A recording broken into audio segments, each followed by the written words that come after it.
Alhures. Alhures. Alhures. Ouvintes do Alhures, sejam bem-vindos a mais um episódio. Eu sou Laís Medeiros e hoje estou acompanhada de Débora Pereira. Olá! Felipe Nascimento. Oi, pessoal. Flávio Benayon. Olá, camaradas. Rômulo Ostuis. Oi, gente. E o Elton de Fátima. Olá, pessoal, tudo bem? Nos episódios anteriores, vocês conheceram um pouquinho das nossas pesquisas. E agora que nós já estamos devidamente apresentados, nós vamos continuar um projeto que começamos lá no nosso segundo episódio, com o Rogério Modesto, que é convidar diferentes pesquisadores para falarem um pouquinho sobre seus trabalhos. A convidada de hoje é muito especial e imagino que muitos de vocês já conheçam. Quem vai conversar com a gente hoje é a Beatriz Pagliarini Bagali, que, como é minha colega de grupo de pesquisa, eu vou tomar a liberdade de chamar de Bia. Dá um oizinho pro pessoal, Bia. Oi, gente, boa noite.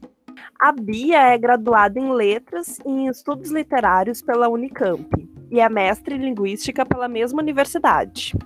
Ela escreve e administra o blog transfeminismo.com, que a gente vai deixar linkado aqui na descrição do vídeo para quem quiser acessar. E tem interesse nas relações entre feminismo e lutas por reconhecimento das identidades transgêneras, travestis e transexuais.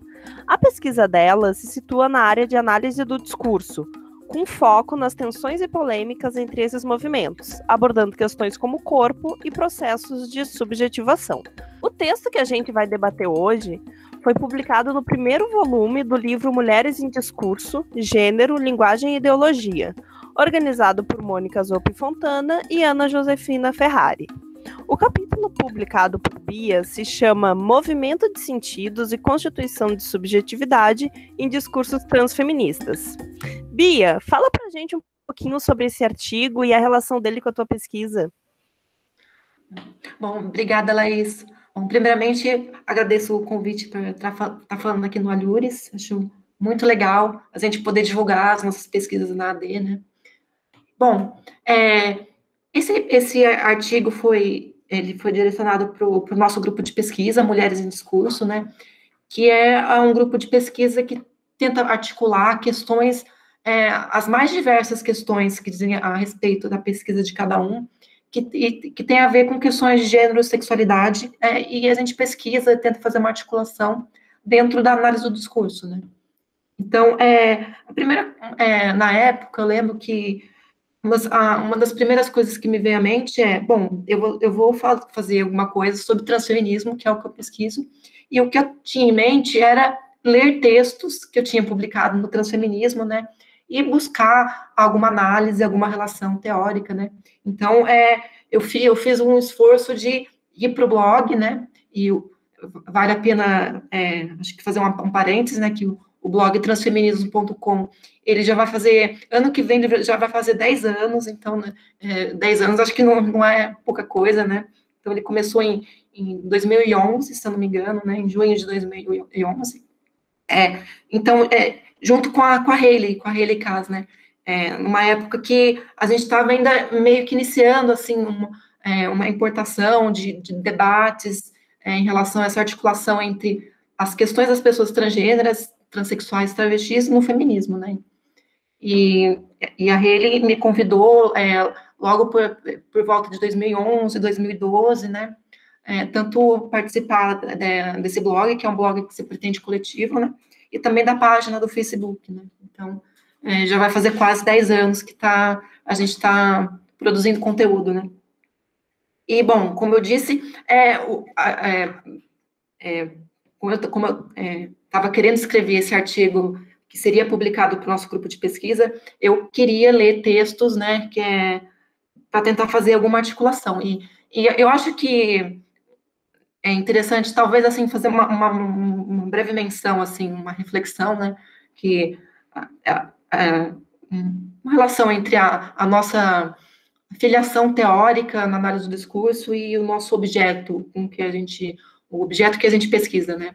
No meu caso, o meu objeto, digamos assim, são discursos transfeministas, né? Então, a gente, às vezes, poderia meio que achar que eu estaria assumindo o referencial teórico da análise do discurso, vou analisar esse objeto, que são textos do transfeminismo.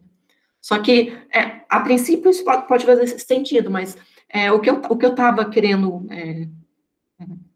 um outro viés para a produção desse artigo, talvez não fosse nem tanto pensar essa coisa de pegar um texto e analisar esse texto transfeminista através de um referencial teórico, mas justamente pensar esse texto do transfeminismo como ele é também um texto teórico, então não tem exatamente uma divisão tão estanque entre um referencial teórico da análise do discurso e um objeto que eu vou analisar, que é o discurso, então eu não vou fazer uma análise sobre os sentidos que estão no texto, mas parece que é uma via mais de mão dupla, né, parece que as questões que os textos transfeministas me estavam colocando, eles são capazes de colocar também questões para a própria análise do discurso, né? Então, não é exatamente uma via de mão única, né? Uma via de mão dupla, né? E eu acho que isso tem muito a ver também a forma como a gente escreve na análise do discurso, que é justamente esse lugar de entremeio disciplinar teórico, né? Então, a gente, na análise do discurso que a gente se filia, a gente tem grandes disciplinas, ou grandes campos do saber, que é a linguística, o marxismo, a psicanálise, né? E eu, quando a gente estuda ou pesquisa o feminismo, eu tento dar um estatuto epistemológico para os textos feministas, né? Então, eu acho que é interessante a gente tentar fazer essa articulação forte, né, teórica, né, de pensar que as questões transfeministas colocam questões para análise do discurso e vice-versa, né? E, bom, eu acho que só fazer mais, assim, uma única, assim, um apanhado, assim, uma observação sobre, assim, o que é o transfeminismo, e que, assim, qual que é a vibe do transfeminismo, né? Basicamente, a gente pensa a articulação transfeminismo, não é exatamente, a gente não tem nada para fazer, vamos fazer vamos criar mais uma corrente feminista porque só porque a gente quer. Não, o transfeminismo surge de de uma necessidade, e essa necessidade, ela diz respeito a uma lacuna que existia no feminismo, ou uma falta, ou uma exclusão, muitas vezes, né? Então a gente pensa o transfeminismo para apontar que o feminismo tradicional, digamos assim, muitas vezes ele teve dificuldade de pensar questões das pessoas trans, das mulheres trans, das travestis, e o transfeminismo vem para apontar esse local de falta, né? Mas uma das coisas que a Jaqueline Gomes de Jesus, a Haley, e nomes assim como os primeiros nomes norte-americanos dos Estados Unidos que pensaram o transfeminismo como a Amy Koyama, né, no Manifesto Transfeminista, pensar o transfeminismo não como um substituto do feminismo, ou o transfeminismo como um antagonismo dos outros movimentos feministas, mas pensar justamente numa direção de procurar políticas de coalizão, de políticas de aliança, né? Então, o transfeminismo, ele surge no contexto de buscar alianças, né? Justamente em alguns contextos em que certas correntes do feminismo, eles tinham uma certa hostilidade em relação às pautas trans, ou tinha uma invisibilidade, né? Ou, assim, uma não abordagem, que a gente espera que, dando visibilidade às pessoas, as feministas compreendam a importância das questões trans, ou, infelizmente, a gente sabe que existe uma hostilidade mais marcada mesmo, que são correntes do feminismo que explicitamente querem excluir as mulheres trans e as travestis, né? Então, acho que é interessante pontuar meio que esse contexto de como que surge essa articulação trans e feminismo, né? Muito bom, Bia. Eu tenho certeza que está todo mundo agora curioso sobre as questões levantadas pela tua apresentação inicial e pelo teu trabalho. Então, sem mais delongas, a gente começa a nossa conversa passando a palavra para o Elton. Oi, pessoal. Oi, Bia. Eu fiquei extremamente feliz quando soube que você tinha aceitado o convite para estar aqui conosco no Alhures, né? Eu fiquei feliz porque eu sei que você é uma pesquisadora muito potente, né, e que agregaria muito às discussões que a gente faz e pretende fazer aqui. Fiquei feliz também porque sei que você tem uma agenda corrida, de muitas apresentações, e mesmo assim você topou vir aqui conversar com a gente. Eu fiquei feliz pela oportunidade mesmo, né, de te ouvir mais um pouquinho sobre essas questões que você traz, né, e que são extremamente urgentes no campo da análise do discurso, na produção do conhecimento e na sociedade como um todo, né? São questões urgentes para todos os campos. E aí eu não sei exatamente se essa pergunta que eu vou trazer é uma questão de interesse direto para você, mas foi uma coisa que me veio lendo o seu trabalho, e se você puder, claro, né? Seria bom te ouvir um pouquinho sobre isso. Eu vou me referir especificamente ao comentário de uma pessoa anônima, né? Você analisa textos e comentários no seu trabalho, e aí um desses comentários é um de uma pessoa anônima, e ele está com a data de 2013, e aí dentro desse comentário, um enunciado me chamou muita atenção. Eu sou toda cheia de gêneros, né? Esse é o enunciado. E esse enunciado me chamou a atenção não só pelo efeito poético derivado de um saber sobre si enunciado pelo sujeito, mas ele me lembrou uma questão paradoxal que se coloca para nós, né? Essa dupla face entre a necessidade de afirmação de uma identidade para a disputa no campo político, né? E o fato de que as vivências dos sujeitos, né, de certo modo, não cabem como uma luva nessas identidades. E aí, de um lado, a gente tem uma pessoa que precisa se dizer pertencente à categoria X para poder, por exemplo, acessar serviços públicos como os de saúde, né?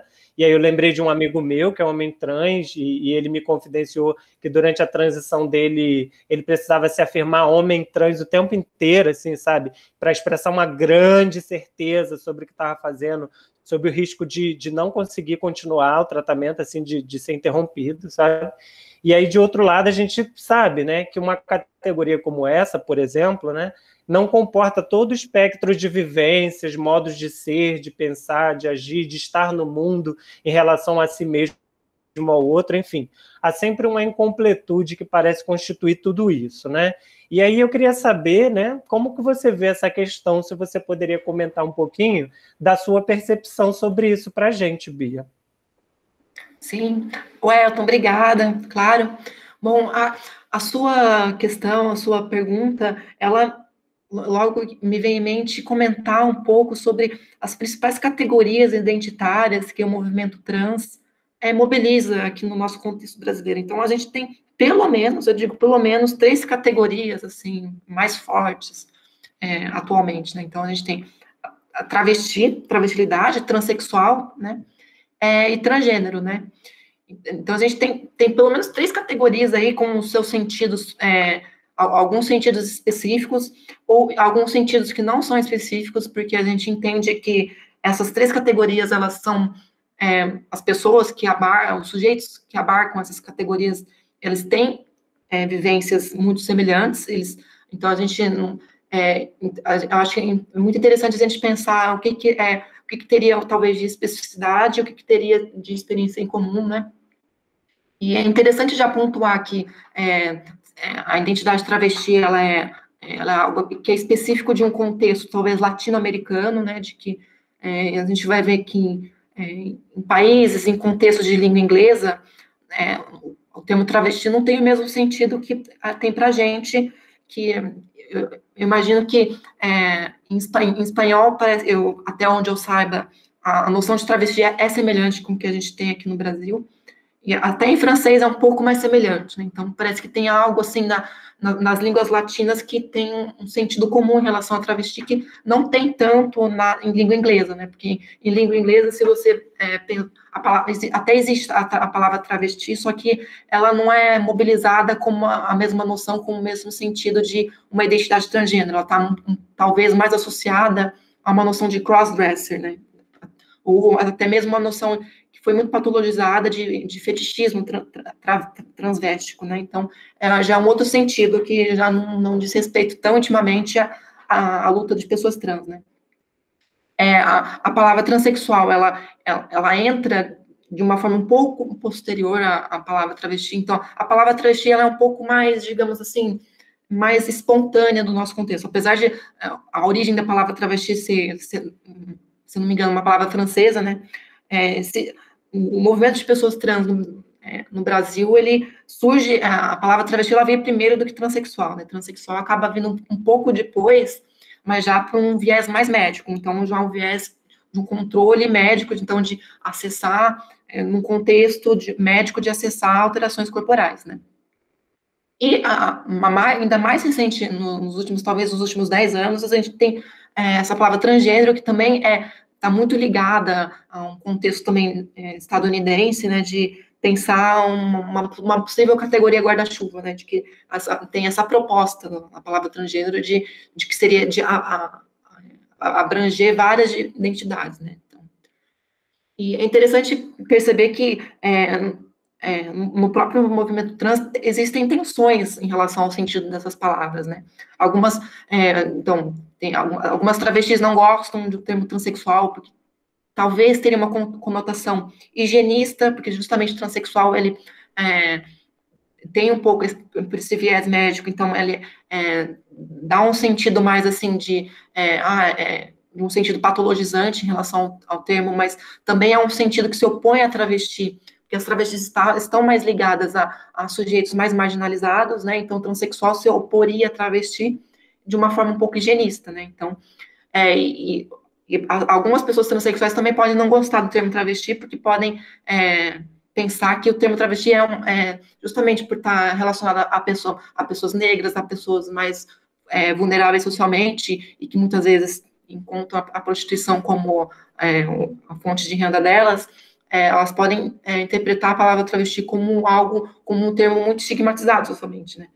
É interessante perceber que, de fato, é um termo estigmatizado, né? E é interessante perceber que, de fato, transexual é um termo que pode ser higienizado por esse histórico de um contexto onde que surgiu esse termo. Só que acho que é interessante pontuar justamente que os sentidos, eles não se esgotam, né? Não é um determinismo, né?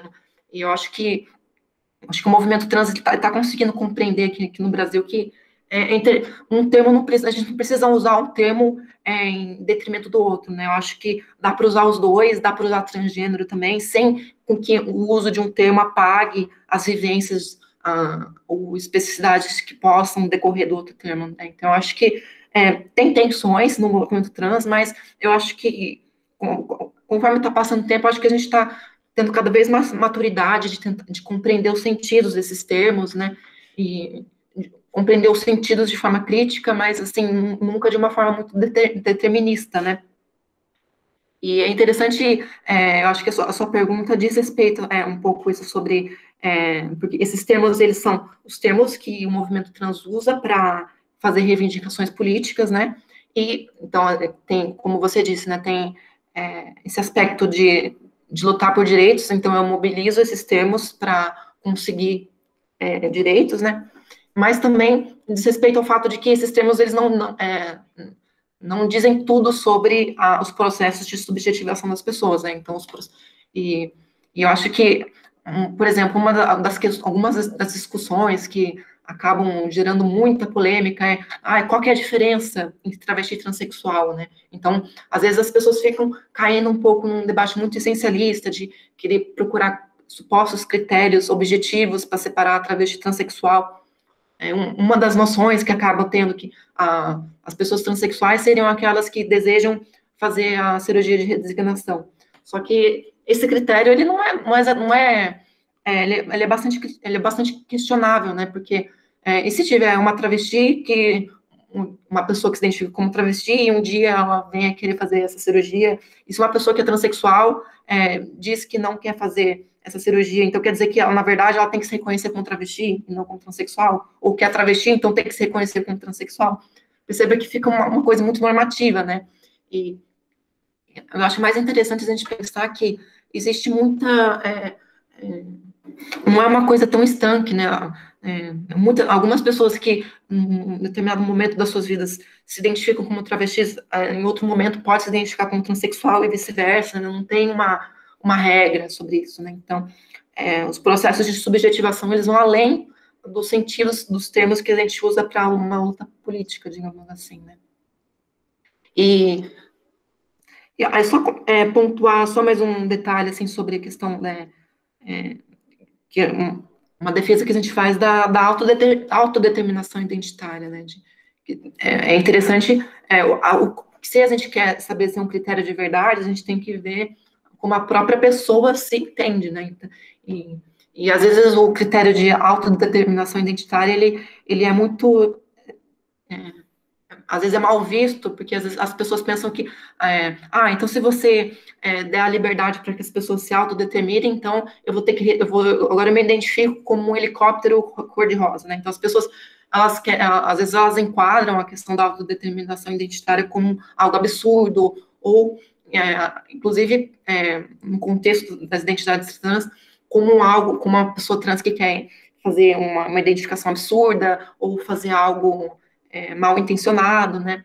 Mas colocar essa visão muito negativa da autodeterminação identitária nos impede de justamente ver como a autodeterminação identitária é interessante, para que não para que as pessoas tenham mais liberdade para se reconhecer e para que elas não tenham as suas para que não haja um controle das identidades, né? Então, eu acho que você colocar a questão da autodeterminação nesse viés de chacota, acho que a gente perde muito para compreender como que a autodeterminação ela é importante, né? Bacana, Bia. Muito obrigado. Perdão, Débora. Imagina, eu tô ansiosa aqui para fazer a minha pergunta. Bia, muito obrigada por conversar com a gente aqui no Alhures. Adorei ler seu texto, muitos trechinhos me chamaram a atenção, me fizeram pensar. Ele tá todo marcadinho assim. Mas a minha pergunta, ela é um pouco mais ampla. Você diz, logo no comecinho do artigo, que o uso de cisgênero, da palavra cisgênero, e aqui eu abro aspas, proporciona pensar diferentemente a partir de um deslocamento teórico e ético às próprias experiências de transgeneridade. Aqui eu fecho aspas. E aí eu queria que você falasse para os nossos ouvintes sobre esse deslocamento, sobre esse pensar diferentemente que você aponta, e que se dá pela língua, né? Para a gente já é bem claro que a língua é esse lugar partido, esse lugar de disputas, é um espaço político, mas para algumas pessoas que nos escutam agora, pode ser que isso não seja tão óbvio. Então eu queria aproveitar a oportunidade para te ouvir sobre isso, sobre os deslocamentos, as transformações que o uso da palavra cisgênero podem promover, principalmente em relação à constituição de subjetividade, que é tema do trabalho que a gente está discutindo aqui, né, o seu texto. Obrigada. Sim, Débora, obrigada. Bom, a luta de pessoas trans, o transfeminismo, né, ele é uma luta por reconhecimento das identidades trans como legítimas, né, então, e quando a gente pensa essa demanda por reconhecimento, ela implica um deslocamento dos sentidos consolidados sobre homens e mulheres, né? Então, para que as identidades de homens e mulheres trans sejam reconhecidas, a gente tem que problematizar certos sentidos naturalizantes em relação aos corpos de homens e mulheres, né? Então, e eu acho que o termo cisgênero, ele é mobilizado pela teoria transfeminista justamente para produzir esse efeito, né, de desnaturalização. Então, para a gente compreender como é que o termo cisgênero significa, como é que ele funciona, a gente tem que ver em que contexto que qual contexto de substituição que ele está, né? Então, a gente usa cisgênero para não dizer que tipo de formulação, né? Quer dizer, a gente já ouviu, assim, né, em formulações que buscariam, por exemplo, para produzir um antônimo em relação a homens e mulheres trans, né? Essa noção de homem, mulher biológico, né? Ou de que homens e mulheres nascem homens e mulheres, homem que nasce homem, mulher que nasce mulher, ou homem, mulher verdadeiro, ou homem ou mulher normal, né? E essas designações, elas meio que estão na evidência, implicitamente estão dizendo o seguinte, né? Que homens e mulheres trans não são normais, homens e mulheres trans não são biológicos, homens e mulheres trans não são tão verdadeiras quanto homens e mulheres cis, né? E para a gente justamente questionar essa assimetria, a gente propõe o termo cisgênero, né? Então, existe uma simetria possível entre cis e trans, né? Mas entre trans e biológico, não é simétrico, né? Tem uma hierarquia aí, né? Ou quando simplesmente homens e mulheres cis, a gente simplesmente sobre a evidência de homens e mulheres, né? Então, não tem quando a gente quer falar sobre homens e mulheres cis, é simplesmente homem e mulher, né? Não precisa ter um determinante, né? É como se a única forma de referenciar homens e mulheres cis fosse pela própria termo homem e mulher, né? Inclusive, é interessante a gente pensar o silêncio que tem aí, né? Essa ideia de, você não precisa colocar nenhum adjetivo em homem e mulher para poder fazer um antônimo em relação às pessoas trans, né? Então, isso mostra um processo de naturalização das identidades das pessoas cisgêneras, né? E eu acho que justamente quando a gente a teoria transfeminista propõe o uso do termo cisgênero é para questionar essas assimetrias, né? E é interessante, no artigo, eu recorto um trecho do texto da Rainha Sayles Green, que é muito interessante, né? Que ela faz uma articulação com a própria noção de enunciação, né? A cisgeneridade. Então, a gente pensa a cisgeneridade como uma posição a partir da qual a enunciação da própria identidade de gênero é autorizada como legítima e verdadeira, né? Então, isso implica dizer que a transgeneridade é vista como uma posição em que a enunciação da própria identidade de gênero, ela é desqualificada, né?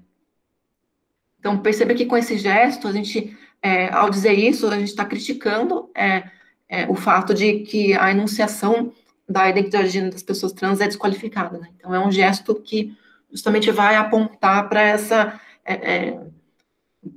criticar essa desqualificação das identidades trans, né? Através desse apontamento do que é cis, né? Eu acho que a mobilização do termo transfeminismo vai muito para produzir esse efeito, né? Bia, eu fico muito feliz te escutando aqui, respondendo aos meus colegas e em te ter aqui no nosso programa, no Alhures. É uma aula que você está dando para a gente. A sua pesquisa também ela é super forte, revolucionária. É um trabalho que coloca várias questões. De verdade, eu fico muito feliz em te ter aqui no Alhures.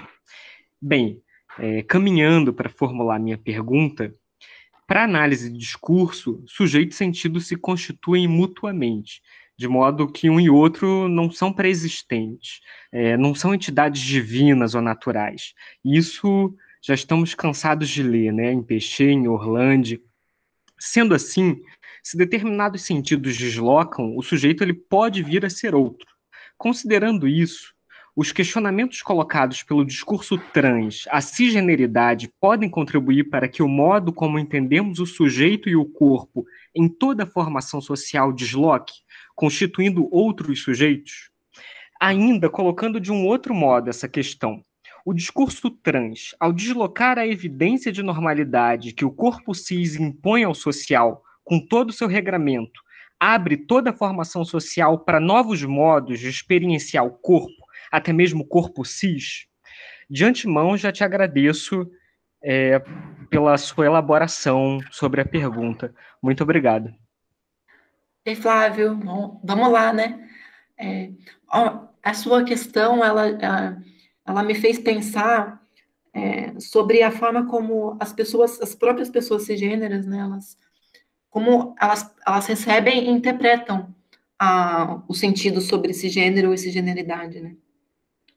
E uma das coisas que nesses últimos 10 anos, assim, que eu venho trabalhando com o termo cisgênero, né, e que outras pessoas trans também têm proposto essas análises, né, foi bastante recorrente ver uma certa forma como as pessoas cis se sentem um pouco incomodadas com o termo, né.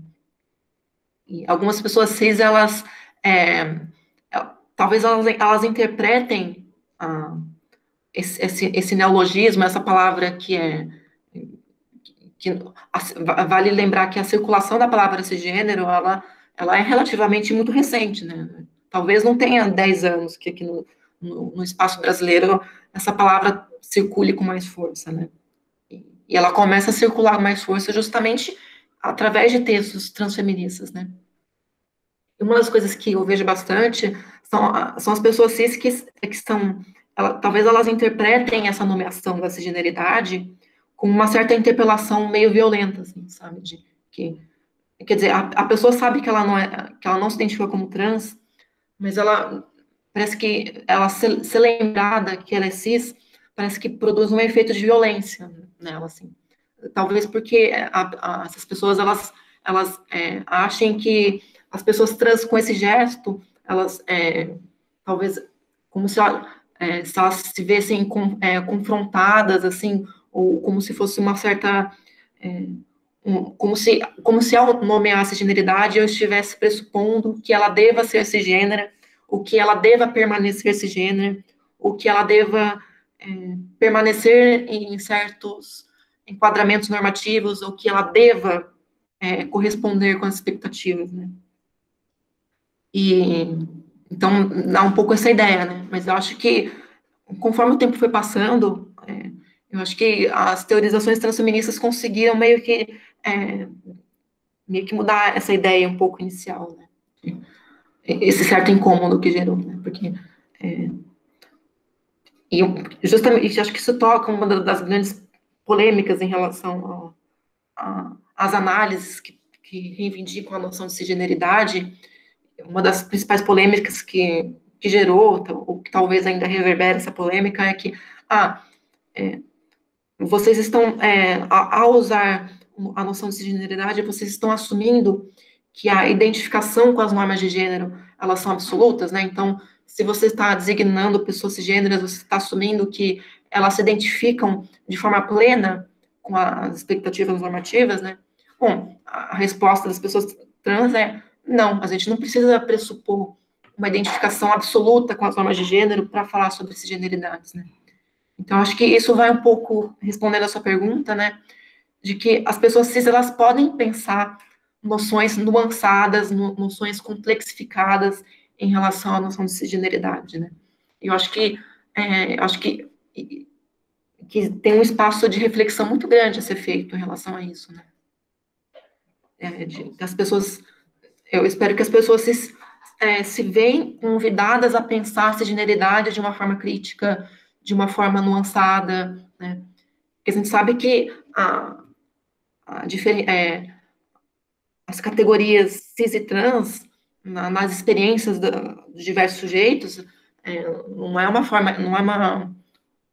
nem sempre é algo estanque, né? Porque a gente pode, inclusive, pensar em pessoas que são cisgêneras, mas que têm uma expressão de gênero não normativa, né? Então, ou pessoas que estão na borda das categorias, né? Então, esses espaços de entremeio, eles sempre vão colocar problemas para a divisão das categorias cis e trans. Mas não é porque a gente entende que as categorias são fluidas, de que as experiências são fluidas, que a gente tem que largar a mão de usar essa ferramenta analítica que é tão poderosa, né? Que é tão poderosa nas teorizações transfeministas. Então, a gente pode usar a categoria cisgênera de uma forma crítica, nuançada, né? Outra coisa que também acho que é bastante interessante pontuar é que, em certas críticas, concebem como se a cisgeneridade fosse uma noção reducionista, né?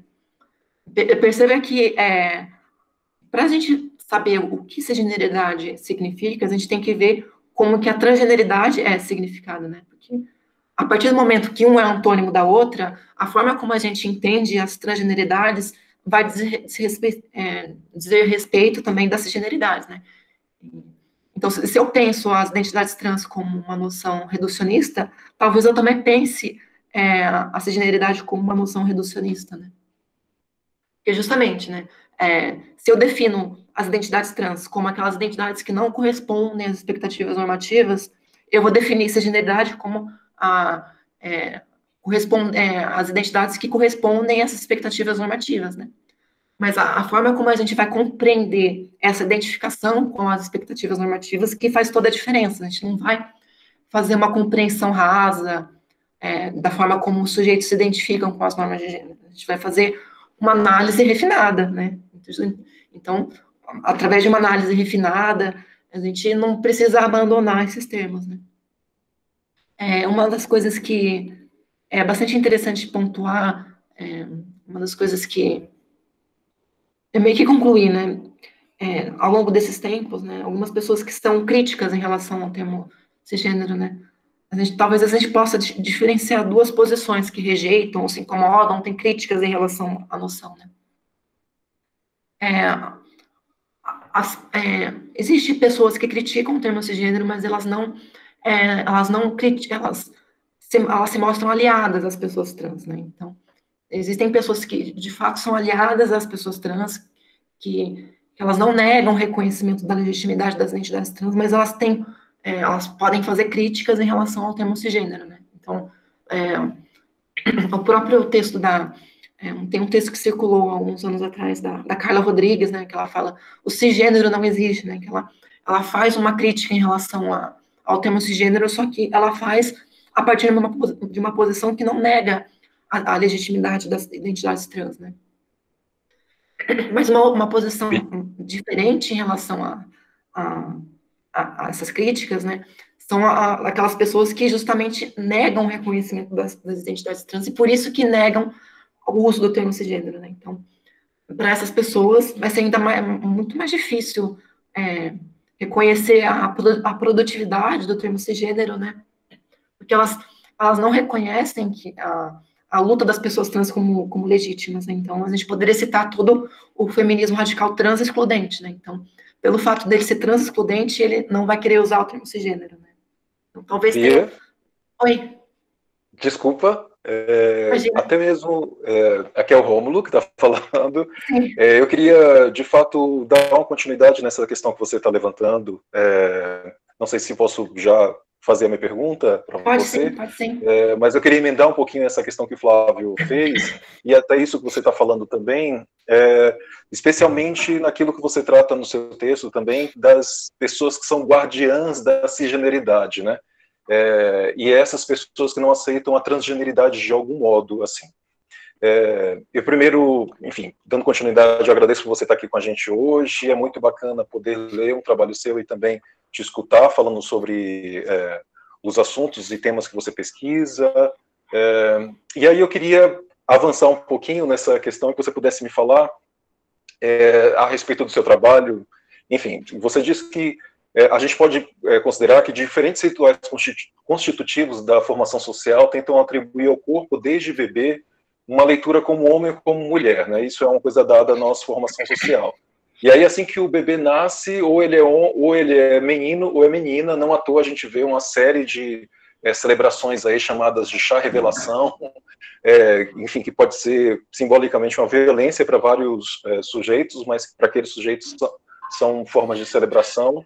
E esses guardiães da cisgeneridade, né, eles dizem, por exemplo, que meninos vestem azul e meninas vestem rosa, e aí eu faço uma menção, inclusive, ao acontecimento da ministra Damares Alves, logo no início do governo que está aí, né? E aí, só colocando isso para dar a minha pergunta de fato, né? Você aponta que, apesar disso acontecer, né, há um hiato entre o nascimento e as expressões de gênero concretas dos sujeitos. E aí, por vezes, esse hiato, essa não coincidência produz crises, já que o corpo não é algo já dado desde o nascimento. Você poderia comentar sobre a importância teórica dessas crises? E aí eu queria também que você me dissesse como essas crises contrapõem o imaginário de naturalidade da atribuição de gênero. Enfim, é uma continuidade da outra questão, acho que você poderia avançar um pouquinho nessa aí. Sim, Rômulo, claro. Bom, o que eu estava pensando para ir adiante com as suas formulações, eu acho retomar um pouco das considerações da Judith Butler. Ela fez um insight bastante interessante, que é bastante produtivo, e bastante, eu acho que no meio dos estudos de gênero, essas considerações da Butler, elas foram bastante difundidas, né? Que tem a ver com essa diferenciação entre enunciado entre o constatativo e o performativo, né? E ela usou essa distinção como um insight para pensar formas de desnaturalização, digamos assim, do gênero, né? Então, assim, muito brevemente, assim, os enunciados constatativos, eles oporiam aos performativos, né? Os constatativos, eles descrevem estados de coisas no mundo, né?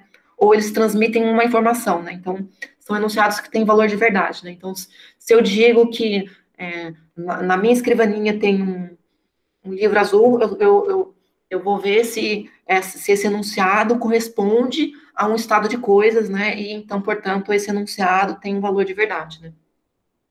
E, por outro lado, os performativos, eles, ao invés de descreverem ou de transmitirem uma informação, eles realizam uma ação, né? Então, tem enunciados performativos clássicos, né? Que eu os declaro marido e mulher, né? Eu batizo esse navio, né? Então, esses enunciados, eles não estão descrevendo, eles estão fazendo algo, né? E é interessante pensar essa noção de enunciado performativo. Ele traz, talvez a gente consiga mobilizar uma noção de enunciação e subjetividade, né? Porque se a gente está pensando em ação, quando a gente fala de linguagem, né? A gente tem a própria noção de enunciação, né? Desde Benveniste, né? Você pode pensar a enunciação como precisamente o ato, né? A ação de colocar a língua em funcionamento, né? Então, justamente o enunciado performativo, ele traz de uma forma muito mais saliente noções que diz respeito ao sujeito e noções que diz respeito ao contexto, né? Então, diz respeito às famosas coordenadas espaço-temporais. Então, quem fala, onde fala e quando fala, né? Então, os enunciados performativos, eles trazem esses aspectos de forma muito mais salientes, né? Então, por que eu estou dizendo tudo isso, né? Porque eu acho que com o performativo, e quando a Butler pensa o performativo para pensar as questões de gênero, a gente consegue pensar gênero, consegue pensar a passagem do tempo, justamente. Por que eu falei do hiato, né? O hiato tem vários sinônimos, que eu acho muito interessante essa palavra hiato, né? E os vários sinônimos que dizem respeito ao hiato, né? São uma lacuna, uma pausa, brecha, falta, é um nada, é um intervalo, é um espaço vazio, né? Para que o hiato, né, que a experiência subjetiva do hiato aconteça, é preciso a passagem do tempo, né? E é bastante intuitivo também a gente pensar que algum deslocamento ou mudança, incluindo, portanto, assim, o próprio deslocamento dos sentidos, ou os deslocamentos de sentidos a respeito da própria identidade do sujeito, para que esse deslocamento seja possível, é preciso que haja passagem de tempo, né? Em certo sentido, uma passagem do tempo pelo nada ou pelo silêncio, digamos assim, né? E a gente, inclusive, pode pensar o silêncio na forma como a Annie Orlandi tão bem pensa, né, nas formas do silêncio, né? Quer dizer, como que a gente... uma das formas como a gente pensa a passagem do tempo vamos ficar em silêncio e a gente tem a impressão da passagem do tempo. E a passagem do tempo... no silêncio, a gente tem a impressão que a gente é meio que passado pelo nada, né? Então, justamente essa experiência do hiato, né? Essa experiência do nada, da falta, né? Da incompletude, né? Mas o que a análise do discurso eu acho que tem uma articulação interessante para pensar essas figuras do nada, da incompletude, não exatamente do nada que gera nada, mas é um nada que gera algo, né? E eu acho que a noção de silêncio para Annie Orlandi é justamente isso, né? Não é o silêncio apenas como a ausência de palavra, ou a ausência de som, né? É o silêncio como aquilo que permite que um sentido apareça. É a condição de possibilidade para que algo apareça, algo de novo apareça, né? Então, eu acho interessante, então, a Butler, que eu acho que o insight da Butler é justamente pensar o tempo na constituição subjetiva da identidade de gênero. E quando a gente pensa tempo e gênero, a gente compreende que o processo de subjetivação não é estático, não é dado de antemão, né? Ele se dá no decorrer do tempo, né?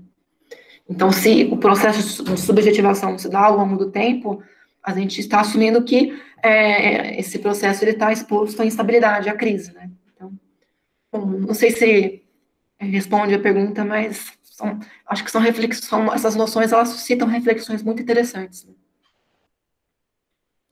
Bia, agradeço. Com certeza as respostas foram dadas e nos levaram a muita reflexão. Acredito que os nossos ouvintes também estejam aí com o cérebro fervilhando para isso. Agradeço mais uma vez. E por falar em tempo, já deu para perceber que a pesquisa da Bia renderia horas de conversa, mas em algum momento a gente tem que concluir, pelo menos provisoriamente. Então o Felipe vai fazer uma última pergunta, pelo menos no episódio de hoje. Muito obrigado, Laís, pela palavra. Oi, Bia, foi um prazer ler o teu texto e agradeço muito a oportunidade de te ouvir aqui no nosso podcast. Estou aprendendo muito te ouvindo e acredito que os nossos ouvintes estão amando a tua fala aqui. Ao longo da tua fala, algumas questões me vieram à cabeça, pensando mais especificamente na forma como a própria análise do discurso materialista vem ajudando a desnaturalizar questões sobre o corpo, o sexo, a identidade e a subjetividade.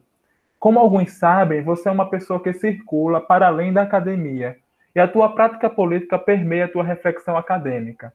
Você poderia falar como a análise do discurso materialista, de modo geral, vem possibilitando uma outra leitura sobre a questão de gênero e como essa teoria colabora na tua prática política cidadã e, mais especificamente, na tua prática de militante?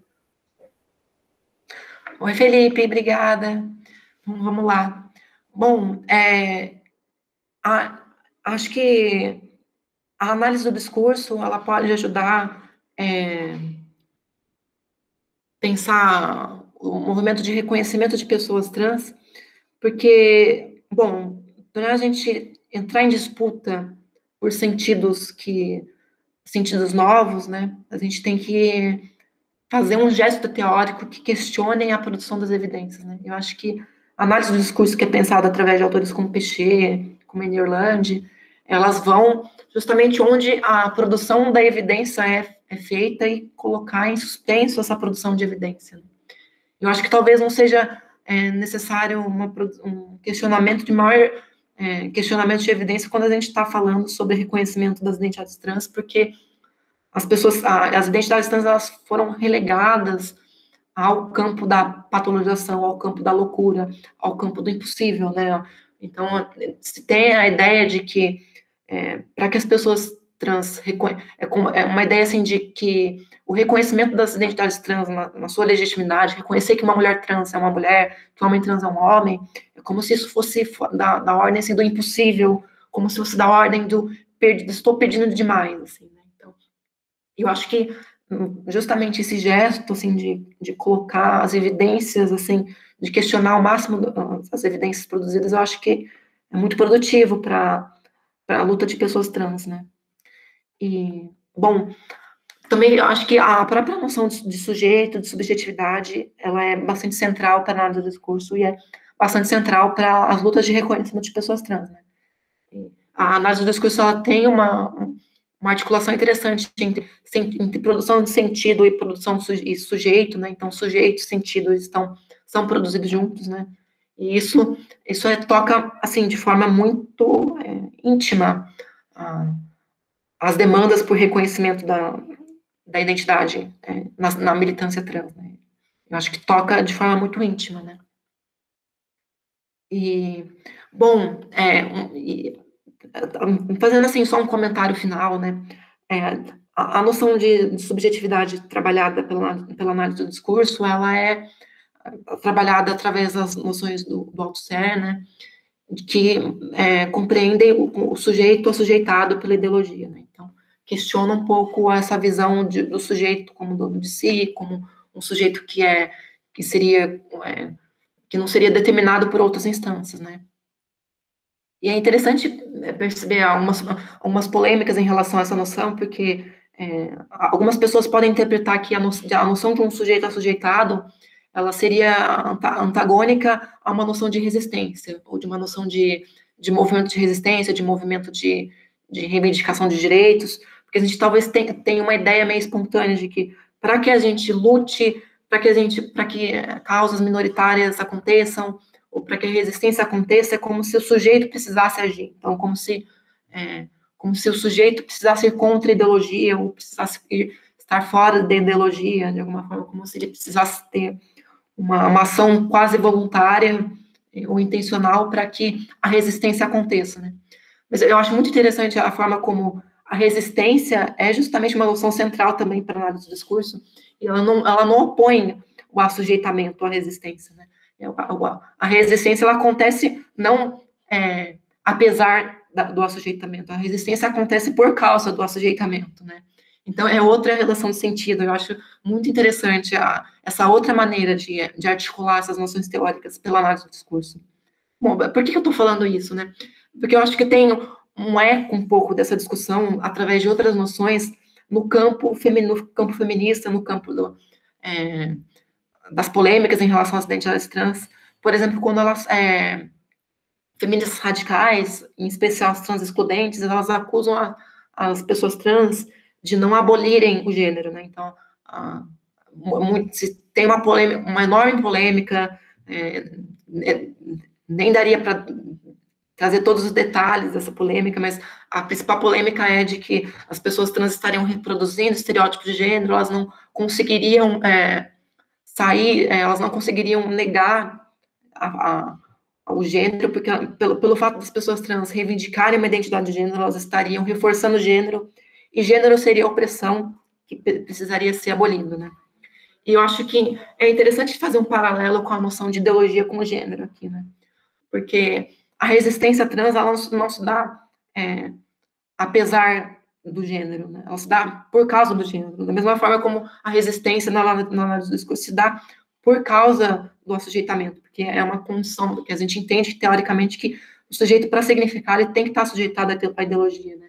Então, eu acho que tem uma certa ressonância dessas questões, né, de compreender que as resistências das pessoas trans são legítimas e são possíveis, mesmo que a gente esteja dentro do gênero, mesmo que as pessoas estejam reivindicando uma identidade de gênero, isso não torna a luta delas inválida, né? Bom, eu não sei se fez algum sentido, mas eu tento pensar um pouco essas questões, né? Oi, Bia, fez sentido sim, muito obrigado. Eu agradeço muitíssimo tua resposta e tua participação aqui no nosso podcast. Obrigada, Felipe.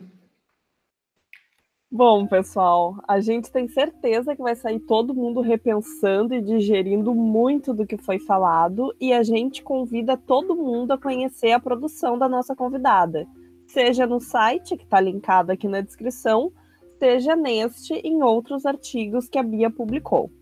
Bia, mais uma vez, muito obrigada por se dispor a conversar com a gente e por nos ensinar essa aula que tu deu sobre essas questões tão urgentes. Obrigada, eu que agradeço, Laís. Bom, a gente está por aí. Nós agradecemos a companhia de vocês até aqui e voltamos semana que vem com mais uma convidada. Até a próxima, pessoal. Até a próxima, pessoal. Tchau, tchau. Tchauzinho. Até, gente. Tchau, tchau. Tchau, gente. Tchau, gente. Até a próxima. Alhures.